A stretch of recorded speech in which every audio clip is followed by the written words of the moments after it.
کلی وکړل نوې دین کړل مو د قبر بایې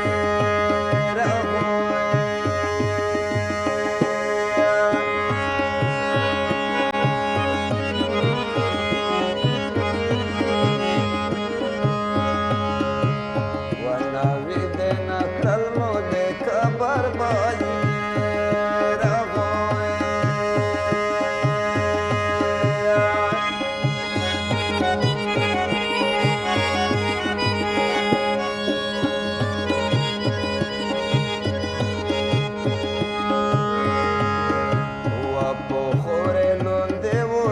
ورک شول